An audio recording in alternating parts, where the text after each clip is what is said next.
So, Mr. Clark, it is 3:05.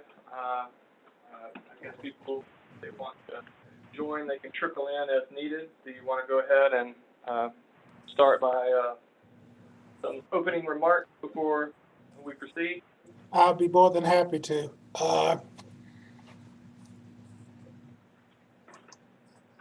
Good afternoon, each and every one of you. I wanted to take our time to come through and thank you for participating in these forums. We are trying to develop an ordinance for short-term rentals.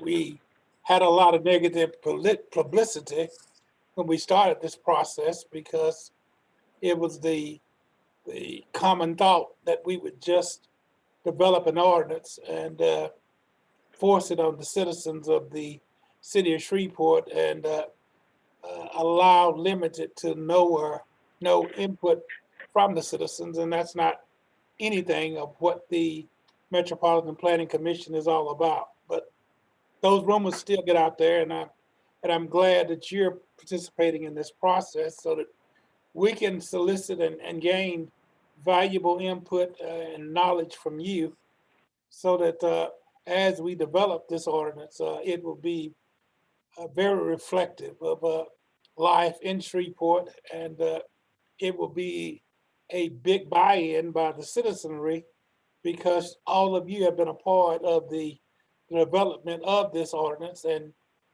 no one would be able to say we just created something. I'm also extremely happy to see, and I'll never attempt to pronounce his last name, but I'm happy to see Daniel with us today.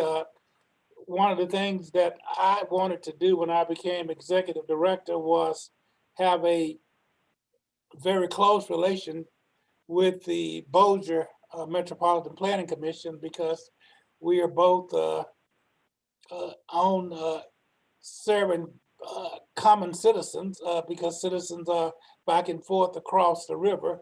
So we wanted to ensure that ordinances were compatible. They may not be exactly alike, but they are compatible. And we also solicited other persons from the city of Bossier to participate in these forums. But I have some more meetings that I have to go to. I'll be with you just for a short period. But I wanted to take the time out to thank you again for your participation. I asked the community planning staff to be deliberate in this process, not to rush through the process, to examine all of the possibilities before they make recommendations to myself, and I make recommendations to the MPC board so that we will have something that we feel will be reflective of our city and make our city more of a destination area than it is now. So that's really all I have. Thank you so much. And I look forward to seeing each and every one of you again in the very near future. Thank you, Mr. Clark. For those who didn't know, that was Mr. Alan Clark, the Executive Director of the Shreveport-Caddo Metropolitan Planning Commission. Next on the agenda is introductions. If Mr. Clark, if you want to add anything as part of your introduction, feel welcome to do so. But just so we have an idea of all who's here, whether new or old. By new, I mean people who didn't attend last month's public forum. This is our second of three public forums that we're going to have. I am Adam Bailey. I am the Community Planning and Design Manager for the Shreveport Metropolitan Planning Commission. And as Mr. Clark alluded Come to, and tell me about the entry now. I'm done. And it's our division. I'm sorry. It's quite all right, Mr. Clark. So it's our division who is, steering this process as we do with all code-text amendments. And as a part of that, Miriam is a part of that team. And so I'll kick it off to you, Miriam. Some of you might know me. This is Mariam, and I'm part of the planner in community development.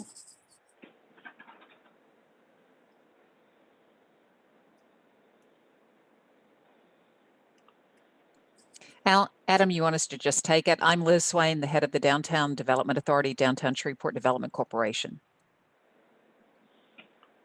And I'm happy to go. Adam, I'm Scott Hughes. I serve as the CEO of the Northwest Louisiana Realtor Association, and we appreciate being involved. And I want to extend a special thank you to Mr. Clark. I couldn't make the first meeting, but I have visited with Alan on the telephone, and I'm happy to represent my members. We obviously have people on both sides of this, and we look forward to working through this process with you.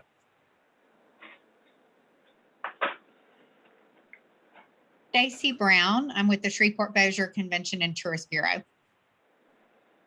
Hi, Lisa Brito, Logan Mansion. And Wendy Ben Scotter with Shreveport Common. Sarah Scott, I live in Historic Highland. Robert Terry, City of Shreveport Revenue Administrator. Daniel Bestline, I'm the Assistant Planner at Bossier MPC and Shreveport resident.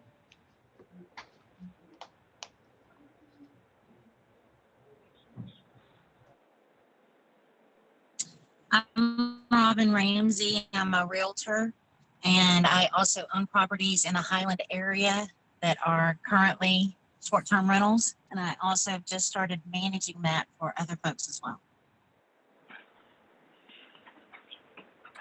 All right, I think that's everybody. Again, I want to welcome all who are attending, whether for the first time or the second time. For those who attended last month, we've updated the slide presentation slightly, but for the most part, it's exactly the same. I'll go through that very quickly so we can kind of open it up for some open discussion items. I renamed the presentation, or the terminology. Before we were calling it transient vacation rentals. Now we've kind of moved over to short-term rentals because mainly through our research, we're finding that that's a better qualifier and exactly what we're wanting to regulate. So the purpose and the goals and the objectives is to just research what short-term rentals are and to update both the city and the UDC's existing regulations. We have found through this research all the way back to late 2020 that what we have in both the city code as well as the Shreveport Unified Development Code is out of date and or incomplete. So we feel any type of regulation moving forward obviously needs to be cleaned up, streamlined, and made for a more easier process for everybody involved. What are our specific goals? I'll just read them verbatim. Create equitable regulations for the hospitality industry that make sense for both citizens, businesses, and stakeholders, while minimizing the impacts to residential areas by protecting the neighborhood character. And then finally, enable economic opportunities for both the city, parish, and we'll just call it the Airbnb industry as a whole. The scope specifically is we're going to identify 3 different types of short-term rentals. The first would be where permanent residents of Shreveport who rent out a spare bedroom or an accessory dwelling unit. And by that accessory dwelling unit, I mean, you know, like a garage apartment, a carriage house, or the like. The P right next to it is right now we're identifying those as permitted use. You wouldn't have to go in front of a board. It wouldn't require a special exception. It'd be permitted. You'd be good to go once you obtain your short-term rental license. We'll talk about that in a minute. The second type of use would be for permanent residents who rent out a dwelling. By that dwelling, that means that, Liz, I'm just using you for an example. Let's say you own multiple properties. You have a primary residence and you have other residents that you own. You might be trying to flip some, you might be trying to rent some out, whatever the case is, that dwelling you can rent out. Depending on where it's located, and we haven't identified that just yet, it would either be a permitted use or a special exception. And the third type would be non-residents who invest in Shreveport who want to operate short-term rentals. Those all would be a special exception use. They would have to go in front of a board before that. Miriam thought it was important to put down what the legal definition of a hotel under the Louisiana statute is basically it says that a hotel includes a house, apartment, condominium, camp, cabin, or other building structure used as a residence. I think it's important to identify that for hotel tax purposes. We do have Robert Cherry on the phone. He can talk a little bit about that when we get to the open discussion. So what are some of the ways that we're looking at regulating short-term rentals? Obviously through use standards, the locations to which they're being placed, what is the actual totality of the licensing and application process? Are we going to require renewals, or once they have this permit, is the permit, you know, long-standing? What fees and taxes are associated with it, as well as what type of enforcement mechanism do we want to imply? This is just a very, very rough, Miriam and I honestly were working on it about 15 minutes, 20 minutes ago on what the application would be.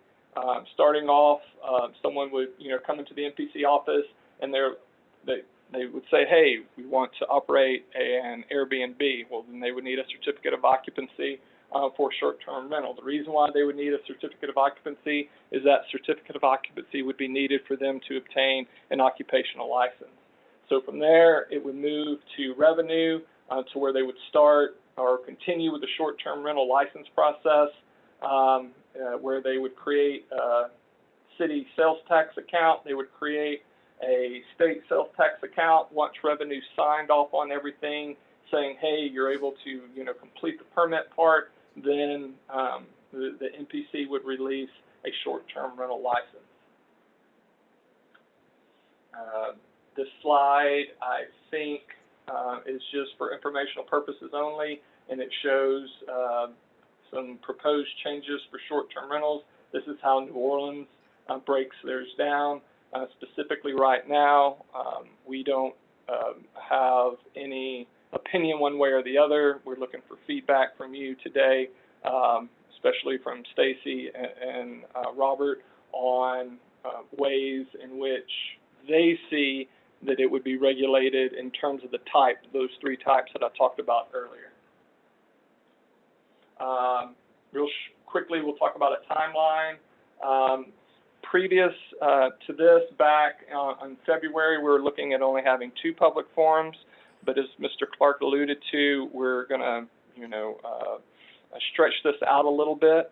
We wanted to have another more intimate public forum just with 10, 12, 15 people, whoever wanted to attend, kind of keep it somewhat manageable to get feedback. It's good to have some repeats from the first public meeting, but like Daniel's here from Bossier, Scott Hughes, and some other people, good to have some fresh eyes looking at this to be able to provide some valuable feedback that we look to use to create a first draft over the next month up until April 14th. We're going to draft those use standards and then release it out to the public.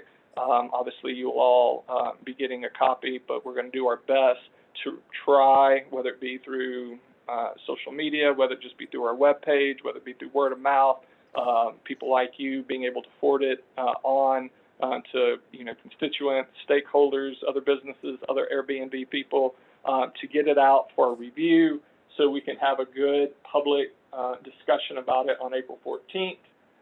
Based on that public review and comment, we'll continue to receive comments all the way through April for a final draft.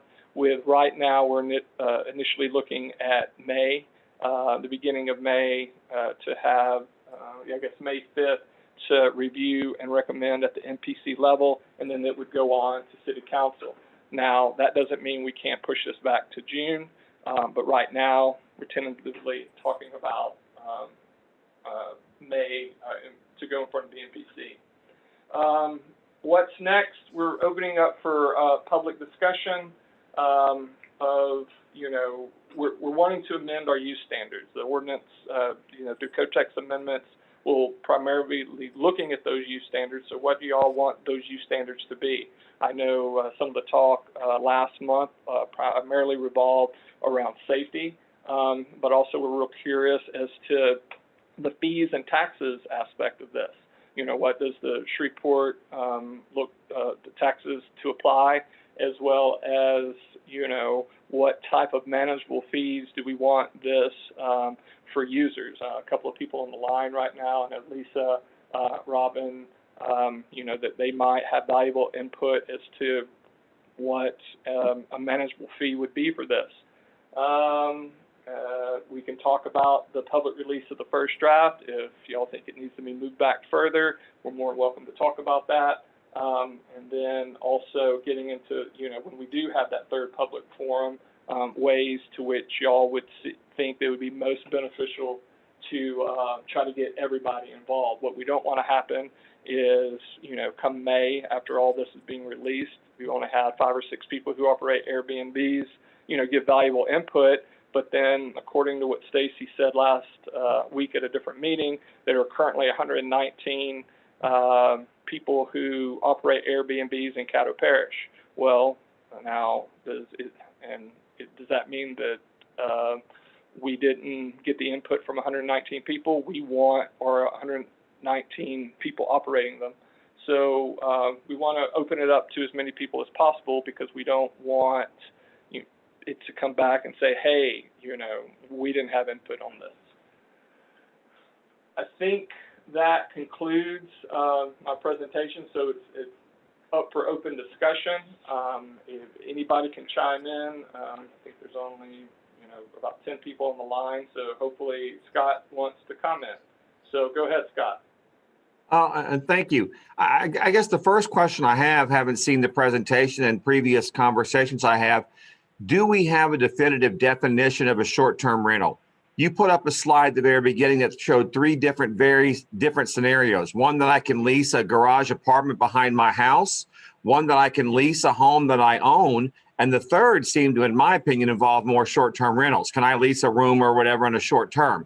Because my people deal with license law and their ability to do with their property what they want.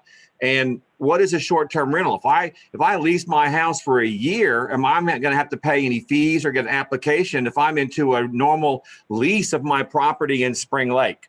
You know, now if I lease that property for 6 months, 3 months, 2 months, 1 month, a week, a day, it's clearly a short-term rental. That's like a hotel. Have we defined that?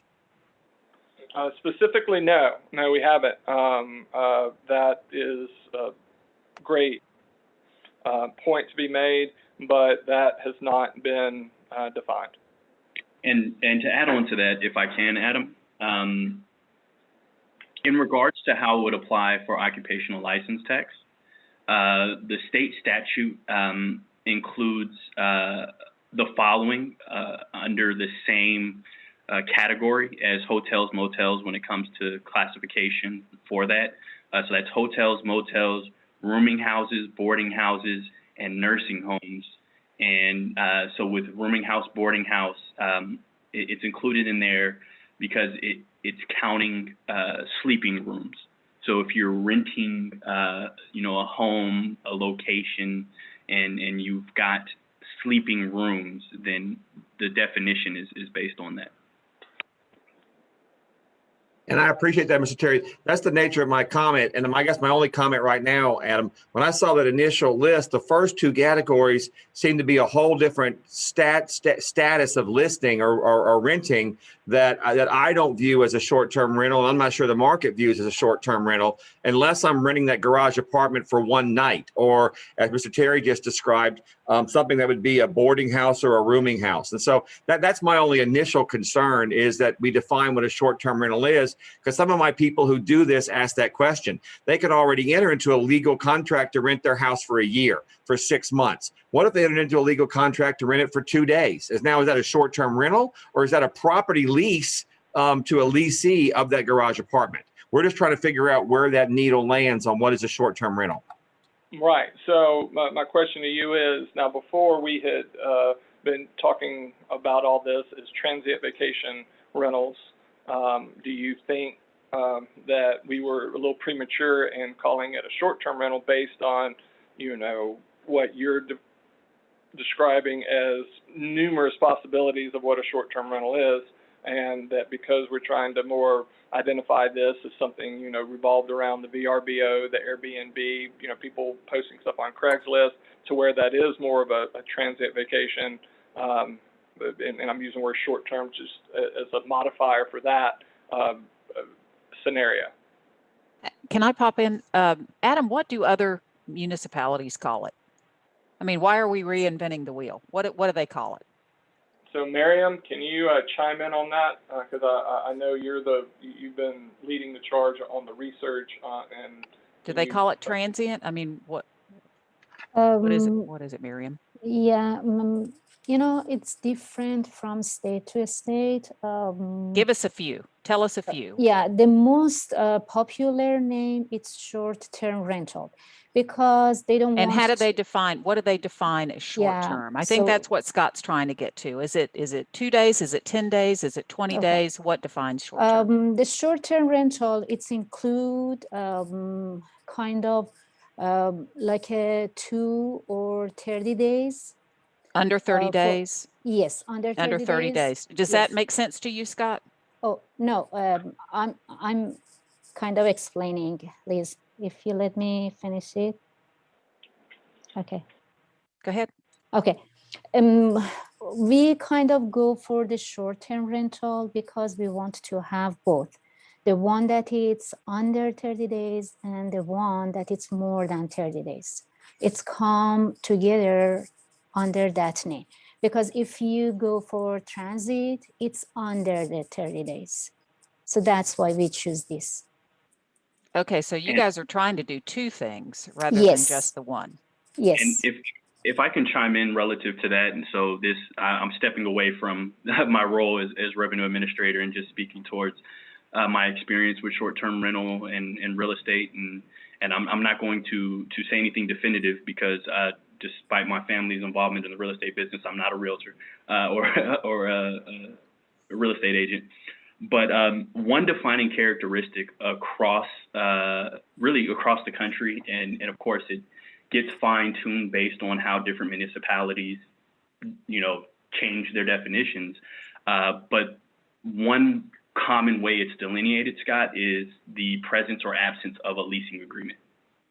So, of course, if I have a leasing agreement, I'm a landlord, and I've got the various laws that come from real estate with the leasing agreement. If I don't have a leasing agreement and I have a listing for rental, then, you know, now we're looking in the short-term rental category where you've got the VBO and the Airbnbs that, you know, create their policy that follow different municipal laws, so on and so forth. And Robert and Liz and Miriam, I appreciate that. That's exactly what we're looking at, because just for discussional purposes, when you say under 30 days, you know, for throwing it on the floor, that's a good conversation. We can talk about that. But when you start talking about over 30 days, now you're getting into the leasing of property. And I understand and I appreciate, Mr. Terry, your comments. There's often a leasing agreement. Where the rubber meets the road here is where some of my members have said is, so what if I do a leasing agreement for 10 days? And I understand the number is different. If I'm renting a beach house, maybe down on the Gulf Coast, I might do it for 2 months. That's a short-term rental. I get that. But I leased it for 2 months. To me, that's different if I'm blowing into Shreveport or New York and renting a place to live for the weekend. That's more like a hotel rental. And that's all we're trying to clarify, because what I saw on the first list seemed to be that we were expanding into what would be more of a permanent leasing ability. And I will clarify, and I think you understand this, Terry, but just for the audience, I represent the realtors, which is not all licensees.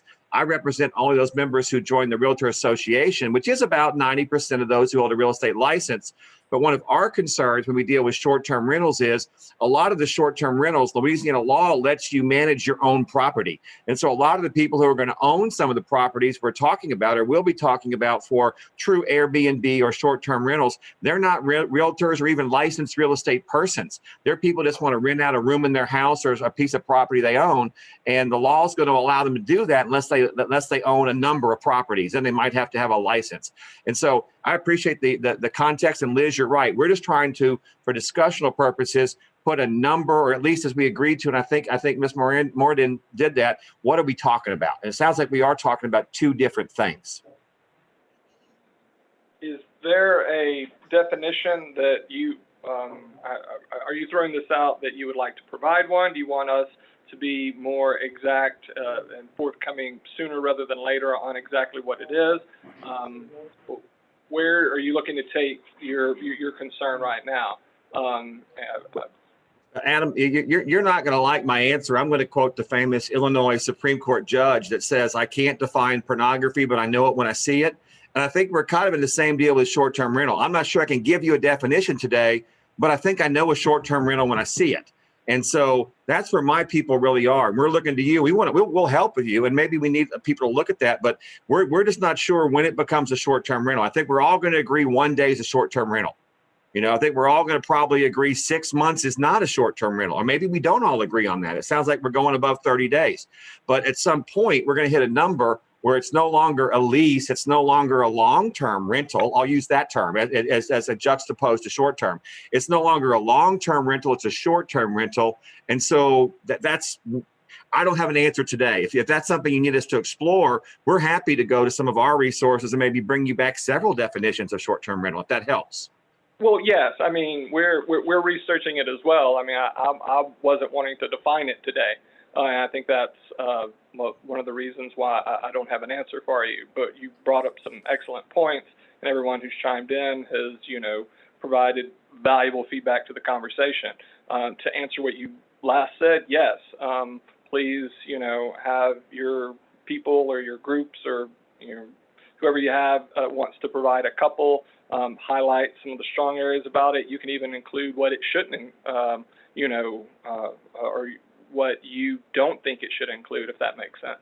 I want to add something to that. You know, we come with the short-term rental because in the Shreveport, we kind of study, there are some students or somebody for business or residents come to the Shreveport and rent the space more than 30 days. So there is nowhere in the UDC mention about that.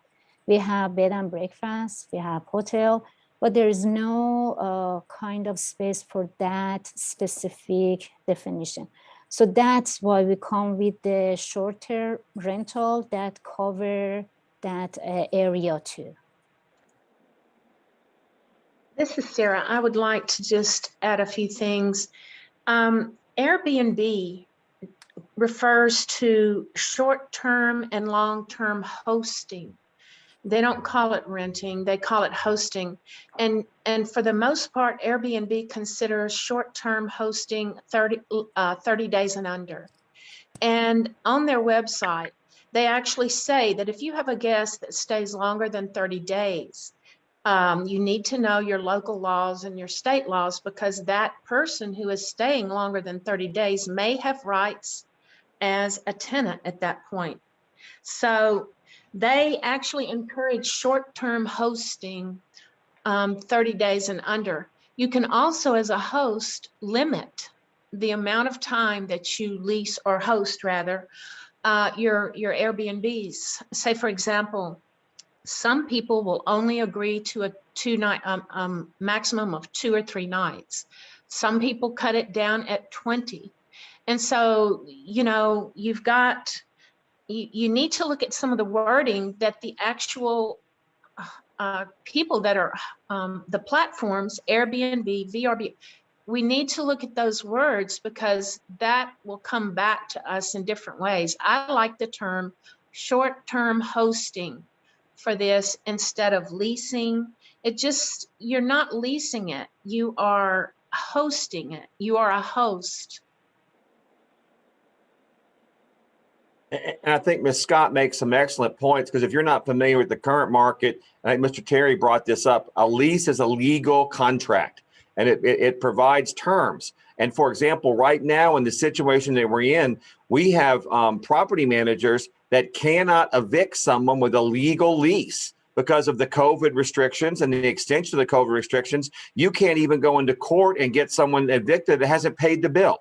And so that's why we're very concerned about the terms And I think Ms. Scott summed this up. If you go beyond 30 days, we believe you definitely probably get into what's often referred to as, quote, squatters' rights. You may have established some property rights to where you're living, and now there's got to be eviction notices. You've got to go to the judge. And in today's world, you can't even do that. And that's why I'm very interested in helping and concerning on the Airbnb, and we'd like to get a real definition so we can hone the definition down on what I really think is what we're trying to do. We're trying to make it possible so people can come to Shreveport and stay for a few days, and we have people who can make their property available, whether it's in the country or in the suburbs or downtown, so they can host those folks. But I want to be careful we don't get over into what's really a larger issue than we may be addressing here today, because Shreveport's very, very quietly a rental town. Most folks aren't really aware how much true rental property we have in Shreveport, because it's owner owned. This tax is being paid by somebody, but their entire neighborhoods in this town are now rental. And so if we start going above 30 days and putting ordinances on the books for people renting their property, that could be a barn door we want to be very careful opening when we're really trying to deal with short-term Airbnb rentals. And to speak to that, along with what Gail just put in the chat there, Liz, you mentioned earlier about, us not reinventing the wheel, and if you look at all the years New Orleans spent, getting their stuff in order for this, they define, short-term rentals as 30 days or less. And then, as Gail mentioned in there, when it comes to the classification and taxation of things, it's not to include, rentals or hosting that is month to month. So, if we have a definition that limits it to 30 days, we can then be strict on how we tax them. We can be strict on how we issue permits, because we know for sure that someone engaging in short-term rentals or short-term hosting is not, eligible for month-to-month leasing with that particular, via this process.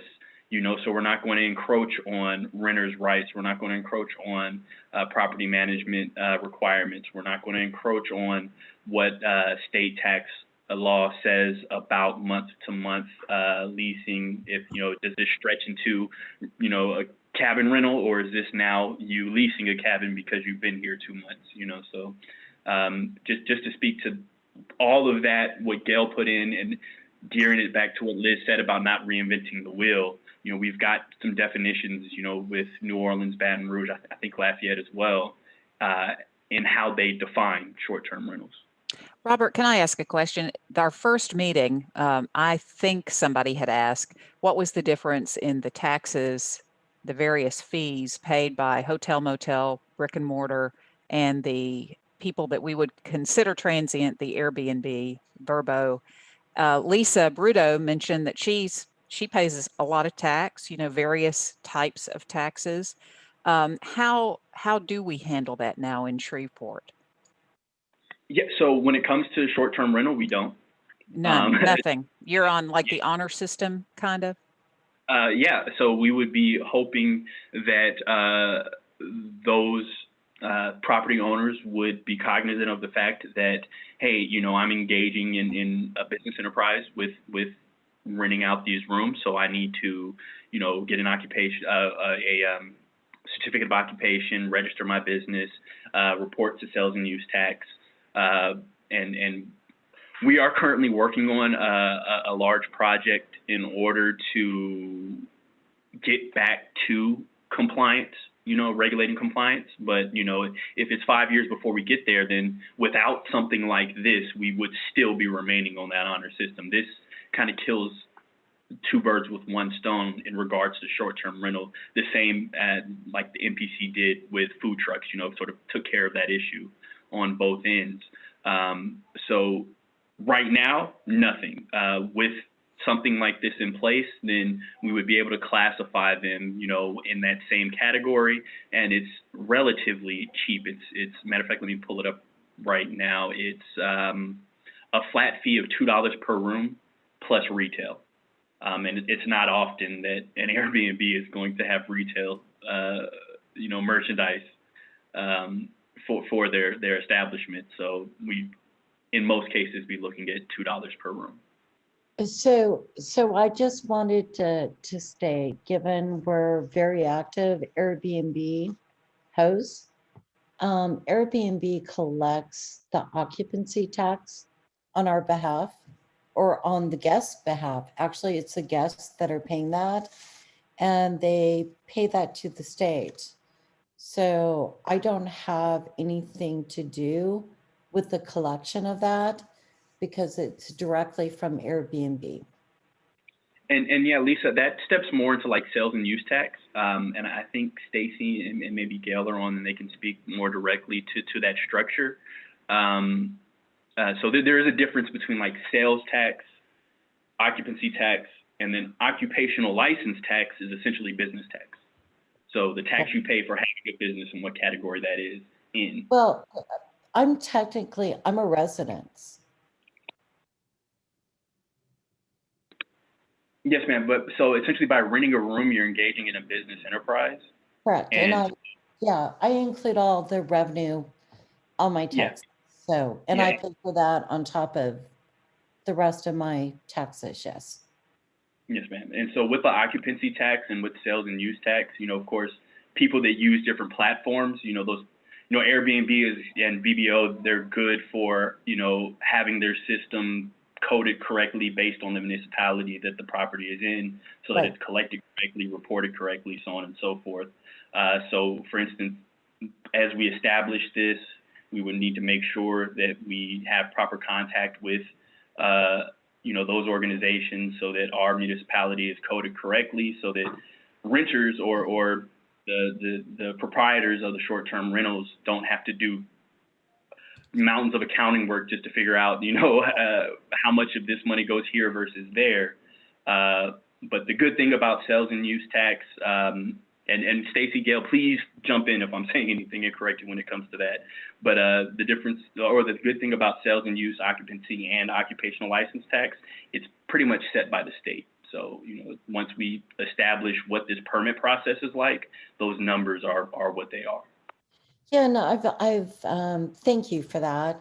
And I've mentioned before on, I think it was the last call, Airbnb is willing to work out agreements directly with cities, and they will actually collect the city taxes and actually do the remittance back.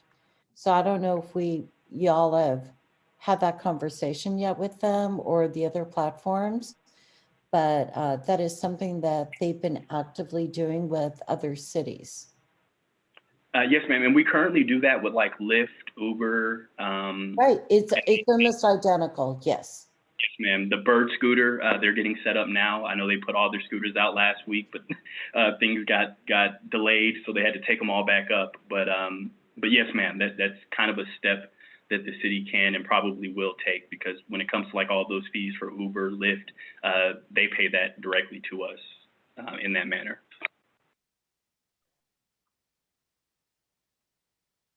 This is Gail with the Sales Tax Office. We are also working with the different entities and attempting to get them registered so that they will collect the local tax. At the present time, they're just collecting the state tax.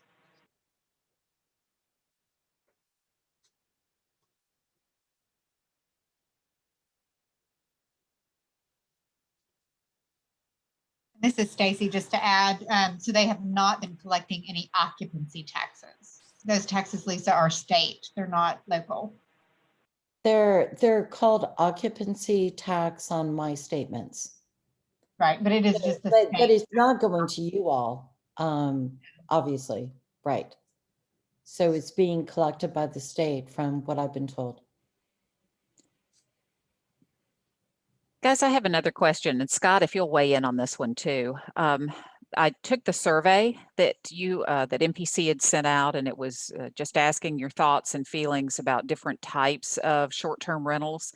The one with the rooms, the renting out of rooms in a house, strikes me as weird and uncomfortable. Scott, what are your thoughts? I mean, if I was going into a city, unless I knew absolutely from the listing that it was a room in a house with a family, that just seems weird and creepy. I'm, maybe not. Well, and Liz, I'm happy to comment. Again, we have members. I have 1,300 members, and we have them on both sides. We Uh-huh. have some people that own commercial or property that would be multi-purpose. We have some that represent residential neighborhoods are very concerned. They don't want transient people coming and going in the neighborhood. They're worried about property values. We have, be honest, we have not. We're looking at how we help you, how we get into this. Our general understanding of, I'll go to Airbnb because I think that's the best example of this. Our general understanding of this is an Airbnb is I'm generally renting my vacant house, my apartment. Right, exactly. While I'm not there. Just cold, and I'm not a legal expert, but Mr. Terry might chime in. Cold, I think if you're actually renting out individual rooms in your house while you're in your house, unless you are, now that's exactly what a bed and breakfast is, and we are regulating those. That's a hotel. When you're renting out a room, and I mean that's more like a bed and breakfast or a hotel to us, but that almost appears more like a boarding house. I mean, I go back to the state statutes. We may have statutes already for if you're renting out individual rooms while you're also living there. That's a boarding house or a breakfast, those kind of things. But we've always viewed this as, I have a property I'm happy to rent. What for 2 or 3 days? How do I do that? And we fully support and want to get to that. I think the problem, somebody commented, I'll add it here. Our people got involved because there are those 119 people doing this right now, and it's going on. And we have members who want to do it. They've tried to do it legally, and now they're kind of hitting the brick wall that they can't do it legally while other people over here are doing it. So we're just really trying to figure out the process. How do we get somebody a permit? How do we get it done? How can somebody understand what the fees might be? And I fully support, I think that, the issue of sales tax collection. So we need to go through a vendor. That may be the best approach.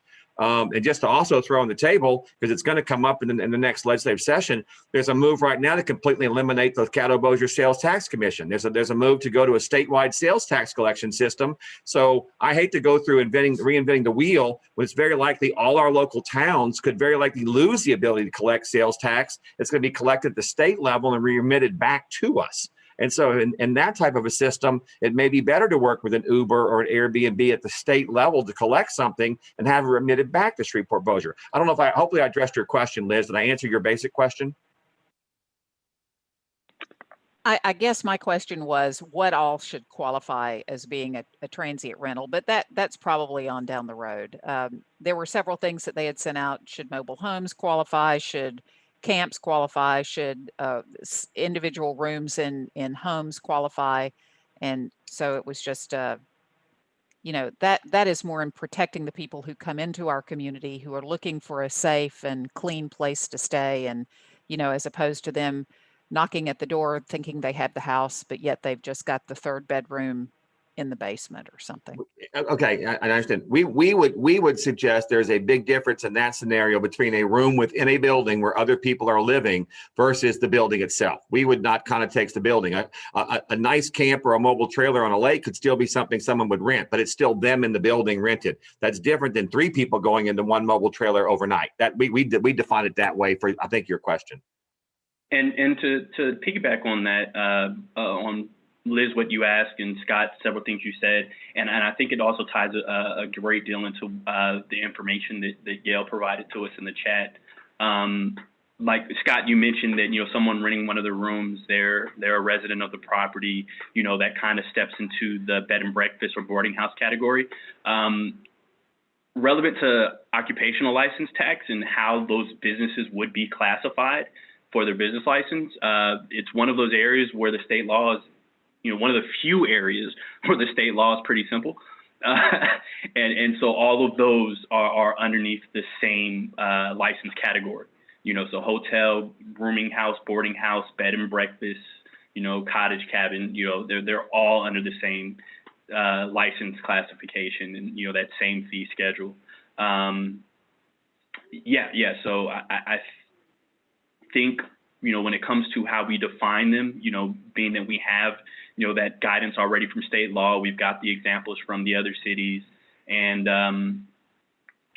with that, I think, don't quote me on this, I think New Orleans has some things in their definition, but I know for sure other cities do, as far as, what's required of the permit holder, as far as, this, to be qualified as a short-term rental, your guest has to have access to this, access to that, exclusive access to this, these cleanliness standards. I'm not sure how New Orleans or any other place in the state does it, but I know some cities, are more stringent on those requirements and definitions. But as far as the delineation between renting the whole house or renting a few rooms, is this a boarding house now? Is this a short-term rental house? It's one of the very few areas we have where the state law is pretty simple, and all of those are the same thing. I have some comments if I can butt in. This is Robin. Go ahead. Okay. So Liz, it happens more than you would think as far as just renting out the room thing. It's actually a very popular thing for younger folks or people who are coming in and out. And I guess Airbnb and some other platforms ensure that it's a safe environment before that happens. Like if they can't operate it under those platforms, if it's not a safe environment and hasn't proven itself. So I don't think it's just somebody going through a back door. I mean, it's an established thing. Is that more what you were asking?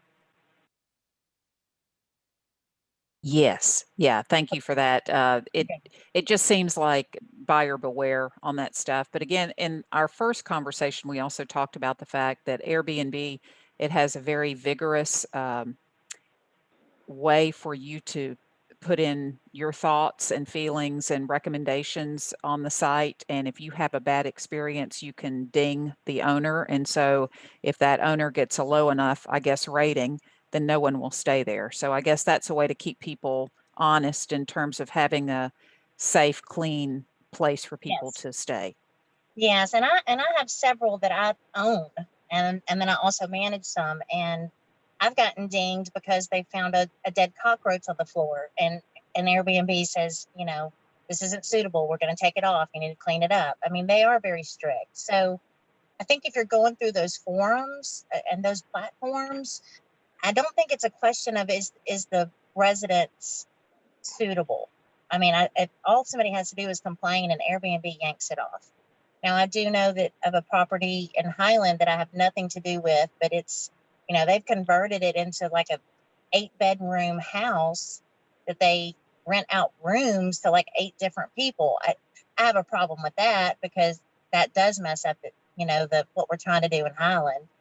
So, I mean, there's goods and bads to it, but I'm just more worried about the application process and who is going to be approved to do this and what hoops we're going to have to jump through to be licensed to do this. I mean, if we're a licensed real estate agent, and we know all the ins and outs of real estate and property management and all that, we've done our licensing. So I'm just concerned about that portion more than anything.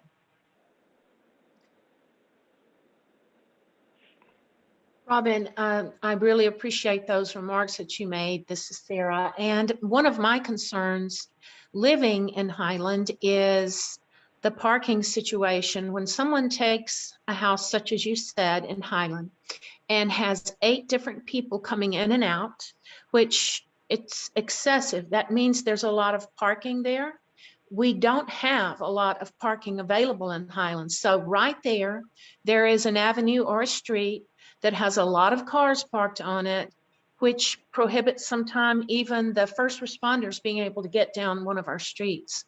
So parking is a problem, and that's one of the things I'm concerned about with this. How will that be addressed in any of the application? Another thing that is curious to me is the inspection. I think I remember that being part of this process, inspection. And to my way of thinking, if you are not requiring anyone who has long-term rentals to be inspected, why would you want to inspect short-term hosting, Airbnbs, whatever you want to call them? Why would they be subjected to that? Since Airbnb at least has the protocols in place to make it safe, has the feedback system to see if it's unclean, if it's not suitable, if it's not the same as the photos that are on the site. They have a way of trying to weed out the worst of it, at least. Yes, I agree. And the parking thing is, I mean, that's the main problem I have with the house I was mentioning. I mean, it has 6 or 7 cars parked on Highland Avenue. You can't even get through there. It's a problem. But, you know, that's not just a short-term rental problem, you know, and we can't even address that issue in a standard residential homeowner. I mean, so I don't know the answer to that. Yes, it's a problem, but it doesn't really seem like we have anything in place that's enforceable that's fixing any of the issues with parking in Highland. So I don't have the answer to that.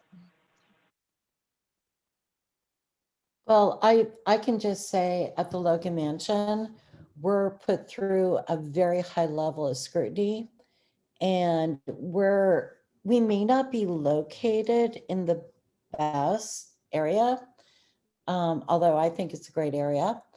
But the reason we have guests returning to us is because we focus so much on the experience. And we also have staff on site. So there are some people who have tried to make a reservation with us that Airbnb actually banned because they could not validate who they were. So they've been incredibly proactive with vetting out guests. And I also look at the guests that are coming in too. And I look at their ratings, and our ratings fortunately are, you know, incredibly high. But that's why we're able to pull people into downtown Shreveport. It's all based on the ratings. But we had to go through a certification process with COVID-19. I mean, we play by all the rules. So I just wanted to kind of throw that in. Well, and I'll throw something in to kind of piggyback on that. You know, I got thrown into Airbnb because I had rental properties that I couldn't rent because of the surrounding properties. And so I couldn't rent those out long term. And I travel a lot and stay in Airbnbs because I have a large family. And I thought, you know, why can't I do that to these properties? And they're great properties. I feel like that they are actually adding value to where the houses sit. For those that are listening. So, because I've read something about, you know, the concerns of, are they diminishing the property values? In my case, no, they're not. They're bringing them up. Right. And I actually have people who will make a reservation and will check out because of the chaos happening in the houses next to me. So that's not the case with me. You know, I can't speak for everybody. I think that the one on Highland Avenue I'm talking about is a hot mess, and that's somebody who's just taking advantage, and you're always going to have those people. But I think that I don't have people that are here vacationing. So I'm glad that we changed that from a vacation rental situation, because I don't think I've ever had anybody in my homes that are vacationing. I think I have people who I have people who have large families and they can't stay with their family while they're here visiting family. I have a lot of workers. You know, we have a lot of oil field and medical and people who are here for 3 months, 4 months, 6 months. I rent to a lot of those. And I even have a little 1-bedroom that I rent out, and it's a 2-night minimum stay. And I have people who will come in who are just, they'll pay for the 2-night stay, but they're really just driving through Shreveport and need a place to sleep. So it is a transient, and it is a short term, but I'm just more concerned about the application process and what I'm going to have to go through to do that. You know, and I'm a licensed realtor in the area. I just don't know that, I mean, is that going to be an additional certification? Is that going to be a lot of smoke and mirrors and jumping through hoops, and who's going to approve it and who's not going to approve it? That is the process that I'm concerned about, because I have confidence in my properties that, you know, they're not going to be, if they're inspected, fine, they'll be fine. You know, if I'm paying the taxes, of course, that's fine. That's part of it. But who's going to have the say about if I'm approved or not approved, and what kind of stuff am I going to have to go through? That is my biggest concern. You know, Robin, I'm sorry, go ahead. Go ahead, Liz. What I would love to see is what some other cities are doing, because I got no knowledge. I don't have an Airbnb. I'm not in that business, and it's not such a big thing downtown that I've really done a deep dive into it. I think Lisa has. Yes. I would love to see just, here's what 6 different cities are doing. Here's how it's working for them, and not New Orleans. New Orleans is a different breed of cat, and we don't need to go there. I mean, so it needs to be Totally cities agree. that are Yeah. kind of our they put size, and rules yeah, in. Yeah, yeah. I'm sorry, Liz. Go I ahead. mean, No, go ahead. New Orleans put specific rules in about a year and a half ago, but it had nothing to do with anything that we're talking about today. It was very specific. And if you look at it right now, it only covers a particular district They've because got the other hotel, issues. They've got lots of well, other yeah, it issues than was the us. Yeah, hotels that we're driving at. yeah. But if you look at other smaller like-sized cities, I've got all the research, I've done it because I was curious as well. So I'm happy to share all that, but New Orleans, definitely not a comparison. Different dynamics. And I do want to make another comment too, because I didn't want to misrepresent the downtown area. So the Logan Mansion, we're on Austin Place.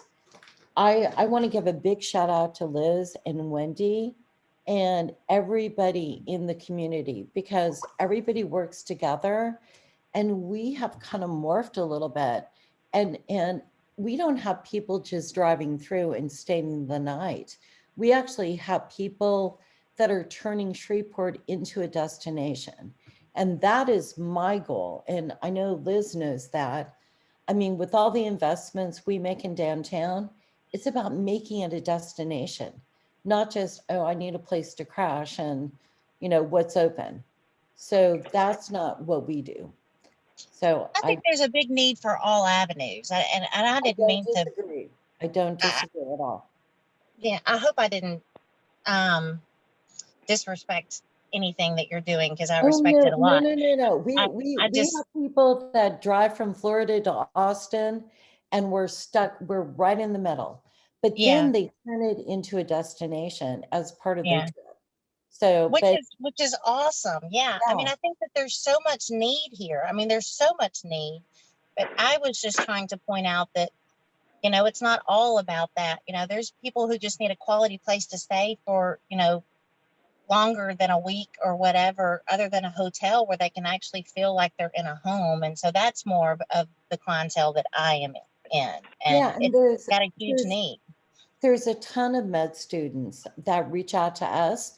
We're not set up for more than a couple of nights. I mean, that is our boutique offering.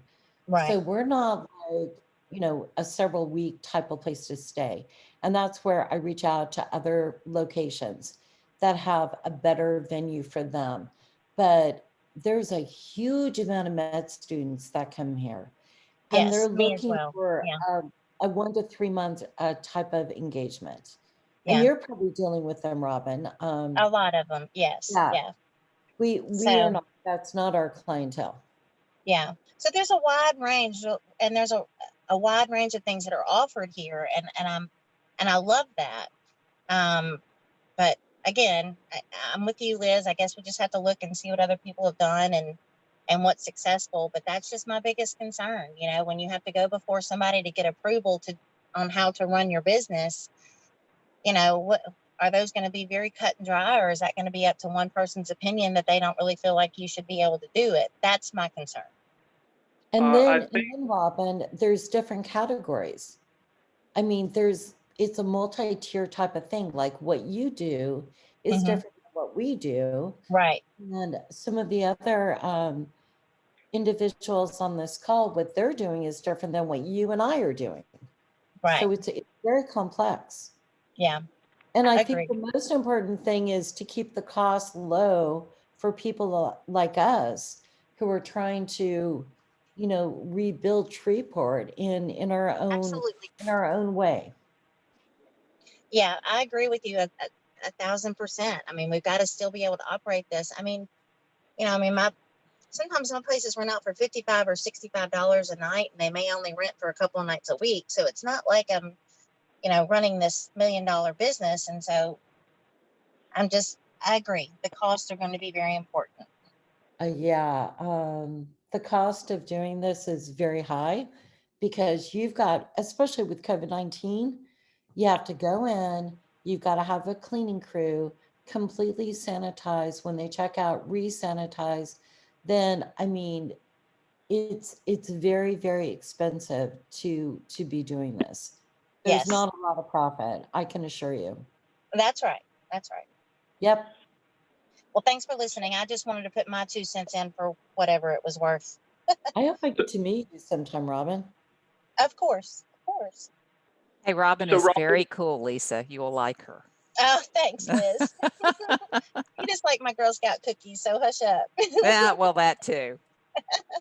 Is Mr. Bailey still on with us? Mr. Bailey, are you still there?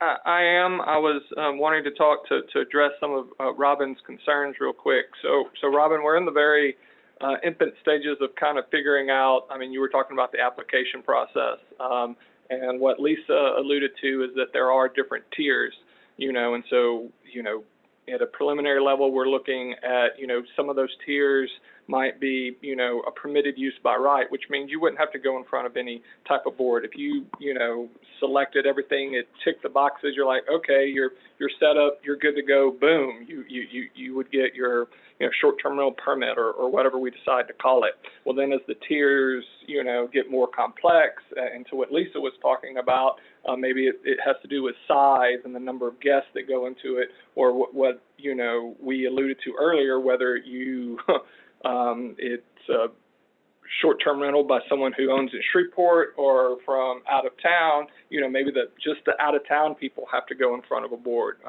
I don't know. We're all looking at it. Liz brought up a very, very good point about, hey, what are 6 other cities doing? I think Miriam has done that research, so we can get that to you very, very quickly.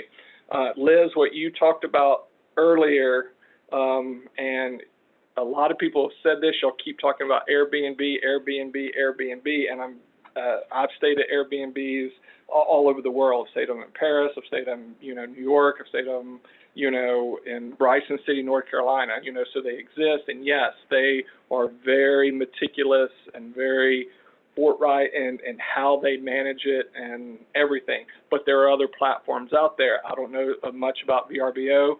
And Liz, when you were talking about people who rent rooms out, I know this through people at church. Let's say you have a dad who's going through marital problems and he's looking, he gets kicked out or he goes somewhere else. Well, he's going to Craigslist because Craigslist is just full of places where you can rent a room. When I lived in Richmond, back when I was doing landscape architecture, I didn't want to lease an apartment. So where did I go? I went to Craigslist and I was able to do the equivalent of short-term rental through Craigslist. And yes, it was extremely scary because some of the places I went to, there was no way I wanted to stay there. But I ended up finding a great roommate through Craigslist, and I stayed there for several months, and it was fantastic. So we're trying to look at everything, not just from an Airbnb perspective, but, holistically under the umbrella of what this can or cannot be. Also, circling back to what Robin was saying, we want to make it as streamlined and easy as possible. We don't want to scare people away from doing it. And then to add on top of, what I mean by we don't want to scare people away or saying, hey, I've been unregulated for, X number of years. I'm going to continue to be unregulated. We want, it to be regulated, obviously. And then in doing so, back to what both you, Liz, as well as Scott was saying, I think that comes down to actually defining what a short-term rental is. And so somebody mentioned if I was still on the line, obviously I am. Did you have a specific question for me? Yes, this is Sarah again. With all that's been said, and the next meeting is at 4/14/21, we continue business as usual for now, correct? Correct. That's it. And, thank you. And we're still, if the collective body right here is saying, hey, you don't need to have a meeting in April because you still have to hash out some things, I wouldn't be disagreeing with you. So, if y'all think it needs to slow down to maybe have another small meeting like this in April and then push, a larger public forum in May, that way between now and next month, Liz, we can, present maybe at the next meeting. It's not a public forum to, discuss the who's and, or the whys and the why nots, but more, hey, this is what Chattanooga does. This is what Jackson, Mississippi does. Yeah. This is what, Tyler, Texas does, both cities that, might have a tourism draw, which Shreveport kind of does. It can be a destination, but it's also a place, like the Tylers of the world, or maybe the, I can't, or, Montgomery, Alabama. I trying to pick other cities that are the same size as Shreveport and see what they do about it. And then that way, we can present 5 or 6, talk about it. You can tell us some of the things you like, some of the things you don't like. And then that can be a next step in saying, hey, based on this information, people get a complete, comprehensive understanding of what's going on, and then move forward from there. I think that would be a great idea. Yeah. There is a ton of information out there. And I know, Miriam, you've been pulling a lot of that documentation up, but it actually, the interesting thing that I want you all to think about, the towns, the cities that are more destination driven have the least amount of regulations. It's the smaller cities that are not destination that do not. But the one thing I wanted to say before everything concludes, there are a lot of people out there that are hosting like 1 bedroom with a private bath in their house. And they're doing that right now through Airbnb or through some of the other platforms. But these are people who have been adversely impacted by COVID. This may be their only opportunity to pay their mortgage. And we have to be very kind and considerate of that, because we don't want people losing their property. So they may have to, have 2 rooms open. So let's remember that too. Very good point. Although from our reports from AirDNA, that's really not happening in our community.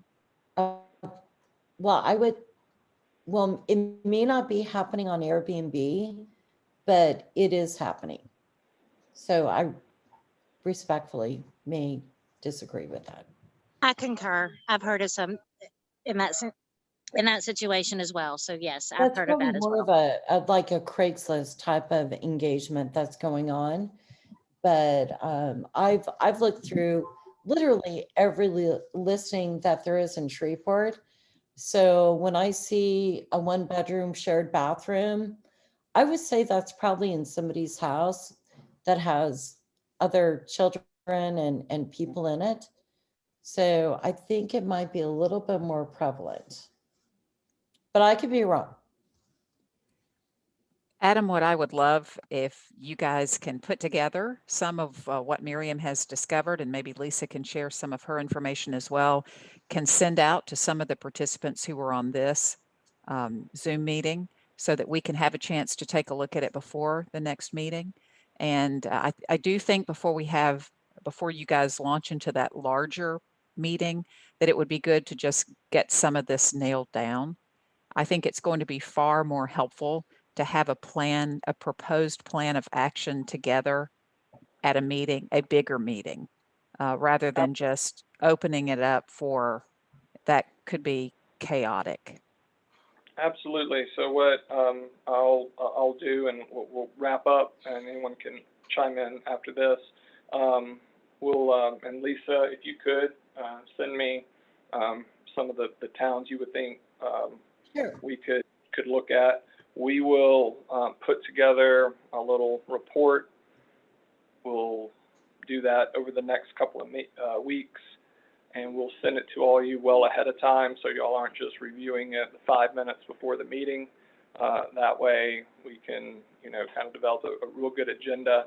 That way we can, we won't do a presentation, like this one. It'll be one more geared to, hey, this is what Mobile is doing. This is what Montgomery is doing. This is what Augusta, Georgia is doing. I'm just throwing those cities out there.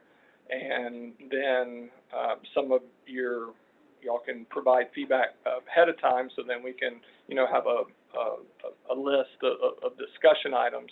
And I think then based on that, we can move forward with, you know, drafting something, also send it out beforehand, and then have a big meeting. Is that what you're thinking, Liz? Yes, we get a nod yes on that, so excellent. And I'm, Adam, I'm absolutely committed. I'll work with Mary Ann to provide all the research I've done, because I was kind of curious. I want to do it right. And I want to know what other cities are doing. I'm just curious by nature. So I'm sure between Miriam and I, we can kind of put together, like, this is like-sized cities. Here are their challenges. This is what they put in place. So Miriam, are you okay with that? Absolutely, yeah. Okay, cool. I know we've conversed so many times, so yeah, I'm happy to do that. And it's a very interesting read if you don't have anything to do at about 10 o'clock at night and need to go to Yeah. sleep. And I So, appreciate donating your time to kind of do course. this. So, Thank you. you know, the Shreveport, especially downtown, they've dedicated quite a bit of time to me. So it's my way of giving back. And Thank it doesn't you. just from Lisa, Robin, Sarah. I don't know if Sarah's still on or I'm not. still but here. Yeah, yeah. I'm here. You know, Sarah, if you have, you know, feedback or comments, Robin, you as well. I mean,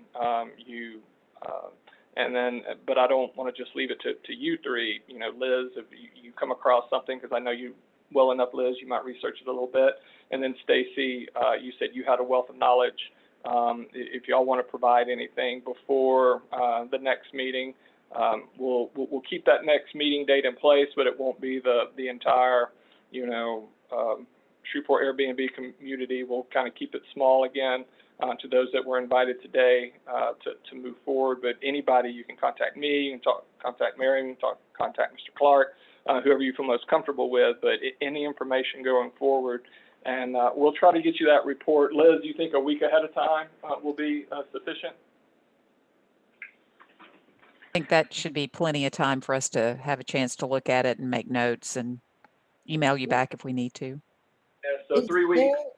I mean, can we set up a collaborative space so we're all kind of working together? Is there a way to do that? Do you guys have the tools to set up a collaboration space? So let's say Miriam and I, we put something together, we share it with everybody else that's on this call, and then everybody can, you know, review it and add. And then by the time we have the next call, we have more of a refined thing, and it's shared with, you know, the majority of the people who are participating. You want to Like, do a Google Doc? I mean, I can set something up if you need me to, but I didn't know if there was already something in place. Were you talking about the ordinance itself, or were you just talking about open dialogue and discussing other cities? No, I think she's thinking about the presentation that we want to kind of share for the next meeting. So kind of when we create that, put it in a place, everybody could be able to changing or adding or delete some part, and the final document be there and we present in the meeting for the next time. Right. It's the one that you're asking? Correct. Okay. Yeah, I mean, if it's only what I come across and I'm working with Miriam, that's just us too. And based on some of the people contributing on this call, they have different perspectives that are going to be really important and need to be considered. Yeah, sure. There is a way we can set up that so everybody be share on that place. With email, like just you know, share a team type email, and when I submit something, everybody sees it, and You know, I'm not trying to make it more complex. I'm trying to make it more collaborative. Yeah, I think we can have a box. Is it possible, Adam, to have a Google box to do that here? We can look into it. I've heard of it. I've never worked with it, and I'll just have to see our policy on moving forward Okay. and getting the data. But yes, we'll find something, Robin, or not sorry, Robin, Lisa. You can work with Mary Ann, and That's then you can okay. get. I mean, Yeah. We'll find a way. Yeah. Before we go, I saw that Carlotta, Executive Director over in Bossier, and then Daniel, who's also a new employee there. Do y'all have anything that y'all want to add or discuss or comment on? Hey, I jumped on kind of late. I had a meeting that ran over. Thanks for having this. I think this has been an excellent discussion thus far. Just some comments and concerns that I'm hearing from the residents that, because there are some operating Airbnbs right now, is that would there be a cap on Airbnbs going into existing residential subdivisions? I think people are concerned that it will change the dynamic of a single family subdivision. And if it just goes too far, then it could just, adversely affect them. And I think that's just kind of the majority of the comments that we're getting about them right now. Okay. Yeah, we'll definitely look into that. I have a question. Of all the questionnaires that were sent out, how many of those questionnaires did you get back? 10, almost 10. 10. Wow. Okay. And how did you know who to distribute those to? Like, how many did you distribute? You mean the type of the person answered that, you mean? Right. Like, did you Yes, send them to people? Most of them, it's the business owner. Okay. Yeah. All right. I'm shocked that you only got 10 of those back. Yeah, So, that was that was good. I mean, maybe, I don't know. There is a really a nice community of short-term rental hosts here. And so maybe I can just reach out to some contacts and get some input from them and maybe share that. Because there's a lot here that are doing this successfully. So I think their input would probably be needed. That would be That's great. okay. Okay. Yeah, it's perfect. feel free to send that on. I just sent everyone a chat that shows what Nashville just did with their Airbnbs, which is very interesting. This should be fun if we get enough information and we can get enough people involved that actually do it, then it should be fun. And for one, I want to become legal. That's why I keep saying business as usual, because when we first started doing this, I Googled and looked on your site, searched your site for anything that related to short-term rental, Airbnb. The zoning is not geared where you can, an average citizen can figure out much of it. There was nothing there, and you admitted there's not, because there's no way to capture money. So I think most Airbnb people that are doing it and doing it well just want to be compliant. I really believe that. Thanks, Sarah. So I think we have marching orders going forward. We'll go ahead and wrap up. Does anyone have any final thoughts before we let you go? I want to thank you. My concluding comments is thank you, everybody. It's been a very, very good discussion all the way from top to bottom. Looking forward to working with each of you. You brought up great points, ideas, concerns, and I think myself, and I'll throw Alan in this, and Miriam as well, that we're looking forward to getting this right and moving forward. Anybody else? May I ask one last question? Was there a particular compelling event that brought this topic or the need to have this conversation? Like, out of curiosity, why didn't it come up a year ago or 2 years ago? Is there something compelling that transpired? And it's more a curiosity question for me. I was like, where were things formed? So when, first of all, great question. we're always looking to improve the UDC. When we were introducing the special exception use for mobile homes, we were and so what the special exception use would allow mobile homes in certain zoning districts to be allowed, they would have to go in front of the Zoning Board of Appeals. That's the way we identified that process. When we were writing that, we're like, okay, what are some other things that should be captured within a special exception use? So it was determined that, home-based businesses that operate beauty shops and barber shops, they shouldn't have to go in front for a special use permit in front of the MPC. That should be the Zoning Board of Appeals. And then we're like, hey, it also makes sense for Airbnbs or what was called transient vacation rentals.